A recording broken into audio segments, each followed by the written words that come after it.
Hey, this is CrossFitTracking.com just to do an update review, hands-on with the Garmin Venu, as well as look at some of the changes that were incorporated with the update that just appeared last night, 4.0.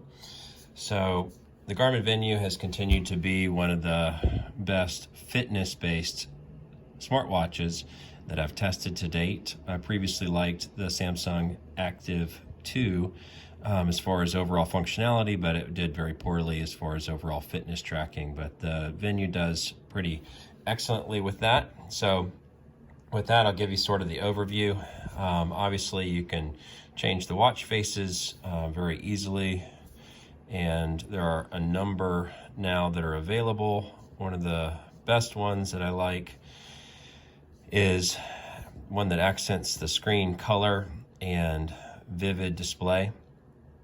But you can obviously see there's a bunch of different options you can download. Not all of them functionally work perfectly. This is a Garmin-based watch face that I just really like the colors. It looks really great when you're using it. You can't update the data point to include body battery, but all of the primary installed Garmin watch faces will allow you to have body battery as a displayed data piece, which is unique to the Venu. So just to be able to look at some of the changes, as well as some of just the basic widgets, so you can sort of see how the watch functions. One of the new functional differences is the body battery now. It resets at midnight. It gives a minimum of 8 hours, but what you can see now is that you can track back and forth. So ever since midnight throughout the whole day, you'll be able to see a longer version of your body battery calculation. And with the stress, it also is included that same sort of functionality on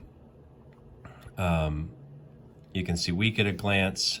Not all of the screens have elongated data, but you can see, obviously, you can now look across a longer period of time to see like stairs. You can see steps over a longer period of days. You can see calorie burn over a longer period of days. So they've increased the usability of the AMOLED screen, which is great, which is one of the initial complaints. One of the things that's updated is the weather app. You can now see just a lot more information off into the future because the screen now allows for more usability. All these same basic things, no addition to the heart rate.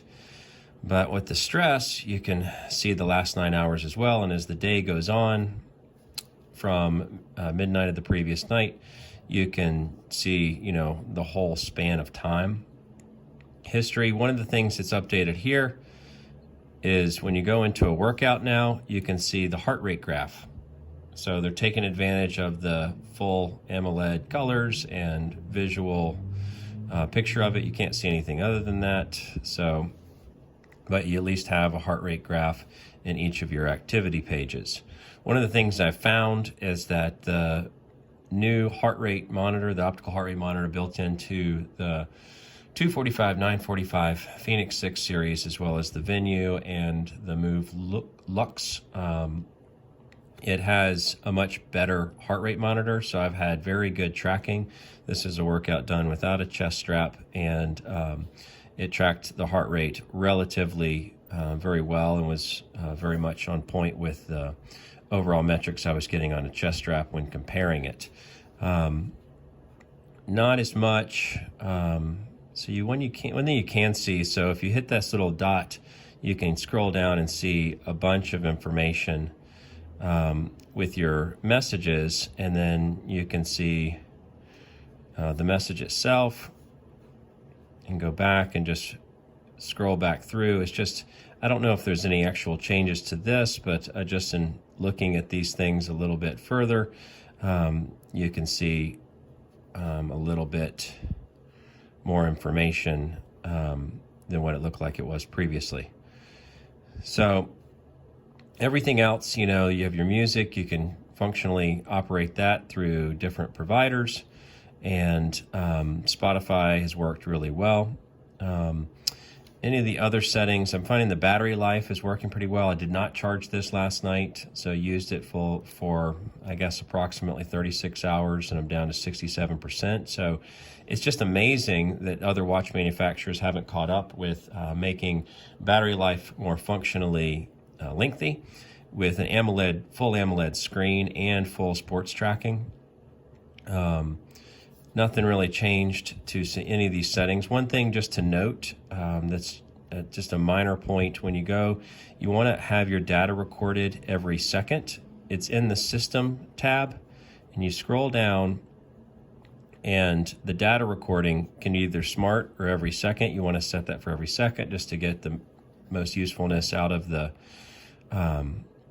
health and heart rate tracking history. But overall, I have my alarms built into the quick launch, and then obviously the functions there.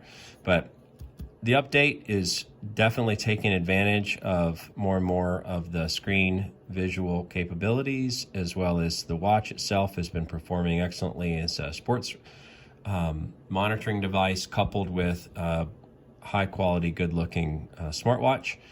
One thing to note is that it does not include Garmin's training load, training status, training effect for the impact of a workout on your exertion levels. So I still can't use this as my true all-in-one tracking device because those components are very useful for tracking CrossFit workouts, as well as the impact of each CrossFit workout over each individual workout, as well as over a period of time looking at your load. So they have some work to do, or they need to update the next watch. They're probably not going to add it to this because a lot of those components do not later appear in their watches, but expect to see more AMOLED screen watches from Garmin in the future that would go into the higher levels of exercise calculation.